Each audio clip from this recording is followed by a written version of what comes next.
Selamat sore, berjumpa kembali bersama saya Rinaldo Bernardus pada saat ini.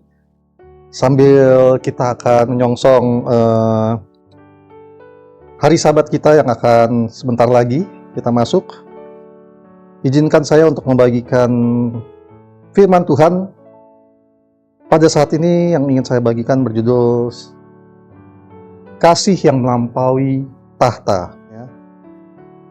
Kalau di zaman sekarang ini, kadang-kadang kalau kita melihat orang memilih teman, persahabatan, kadang-kadang harus lihat dulu ya, apakah mempunyai tingkat pendidikan yang sama, ataukah mempunyai status yang sama ya.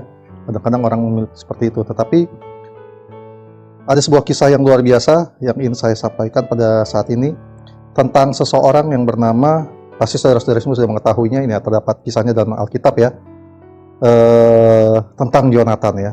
Kalau kita baca di 1 Samuel 18 ayat 1 sampai 4, dikatakan bahwa Yonatan melepaskan jubah yang dipakainya dan memberikannya kepada Daud, juga baju perangnya, sampai pedangnya, panahnya, dan ikat pinggangnya. Luar biasa sekali ya. Di tengah istana yang penuh intrik ya, dan ambisi, sepertinya adalah sebuah anomali ya. Bisa kita mendengar sebuah kisah yang kontras ya, persahabatan antara Yonatan dan seorang putra mahkota dengan seseorang bernama Daud ya, yang merupakan gembala yang telah diurapi. Dunia mengajarkan bahwa mereka seharusnya menjadi musuh bebuyutan. Namun Alkitab mencatat sebuah keajaiban. Hati mereka berpadu. Apa rahasia di balik kemuliaan karakter dari Yonatan? Dalam tulisan Ellen G. White memberikan sorotan yang sangat indah tentang hal ini. Ada satu kemurnian hati yang dibentuk oleh surga ya. Yonatan sebagai seorang dengan karakter yang sungguh-sungguh luhur, dituliskan bahwa Yonatan putra Saul adalah seorang yang takut akan Allah. Ia dan Daud diikat bersama oleh suatu perjanjian yang kudus. Betapa kontrasnya kasih Yonatan yang murni dan tidak mementingkan diri dengan kecemburuan Saul yang jahat ya. Patriarch and Prophets halaman 648 sampai 649. Kuncinya adalah Yonatan adalah seorang yang takut akan Allah.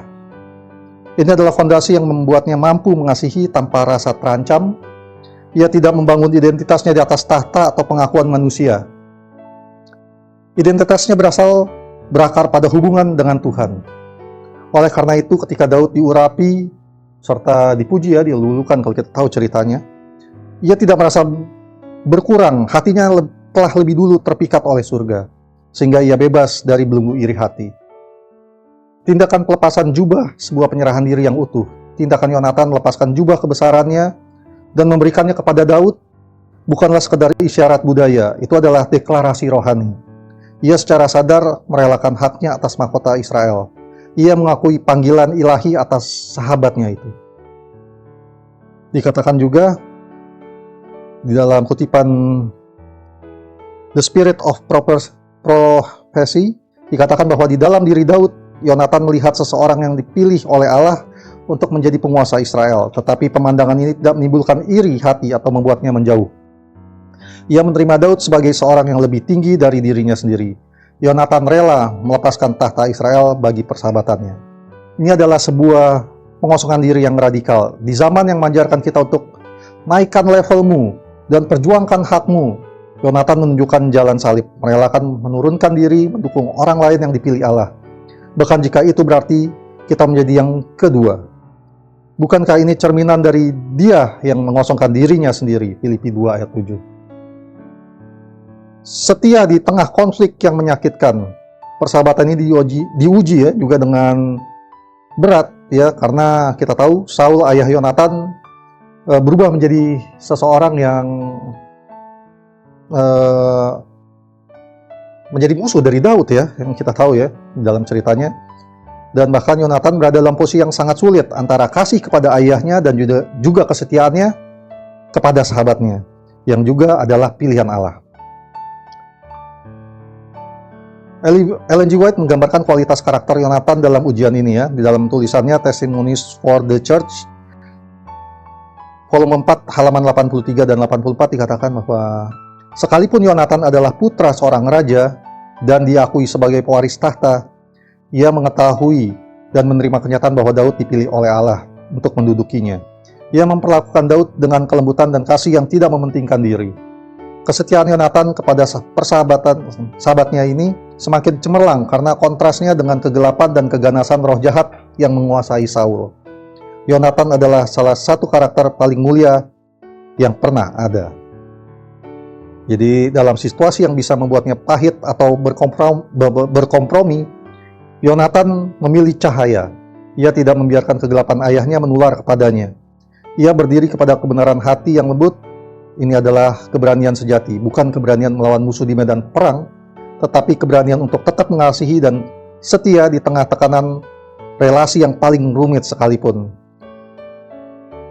Jadi, apakah keamanan diriku berasal dari posisi atau pengakuan atau tahta yang kumiliki? Ini menjadi pertanyaan buat kita ya.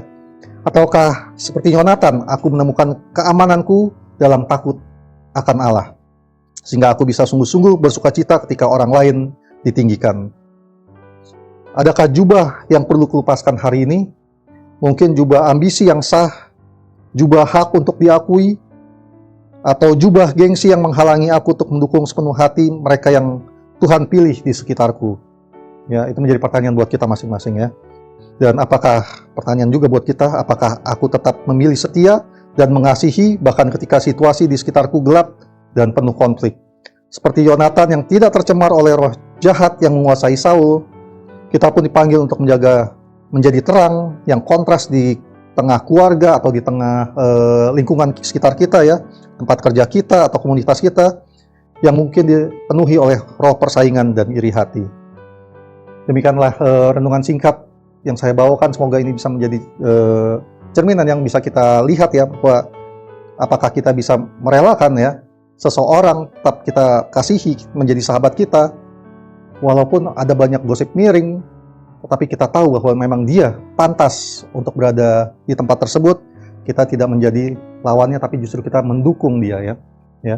Dan kita juga bisa selalu berhubungan dengan baik dengan Tuhan, tentunya dengan selalu membaca firman Tuhan dan berdoa selalu ya, sehingga kita bisa mengerti jalan-jalan Tuhan, mana orang-orang yang benar dan mana orang-orang yang harus kita jauhi dan harus kita dekati ya. Dan biarlah ini menjadi renungan singkat yang berguna untuk kita semua dan menjadi berkat bagi kita semua. Untuk itu saya mengundang kita semua, mari kita tunduk kepala, kita akan berdoa. Bapa yang baik, terima kasih Bapa atas firman-Mu Bapa. Biar dengan firman ini Bapa kami dapat mengerti ya bahwa agar kami bisa lebih teliti dan selektif Bapa untuk memilih sahabat-sahabat kami, teman-teman kami Bapa. Dan kami mau mengerti ya Bapa, kami akan meninggikan Engkau saja Bapa. Mau mengerti jalan-jalan Bapa, jalan Engkau menunjukkan kami Bapa, menuntun kami dengan kasih-Mu Bapa, dan penuh kami dengan Roh Kudus-Mu Bapa. Dan sebentar kami akan memasuki hari Sabat-Mu Bapa, biarlah Roh Kudus-Mu yang sama tetap menaungi kami selama yang hari Sabat kami Bapa. Terima kasih Bapa, hanya dalam nama Anak Tunggal Yesus Kristus kami berdoa dan mengucap syukur. Amin. Jangan lupa kita besok bergereja di gereja kita masing-masing.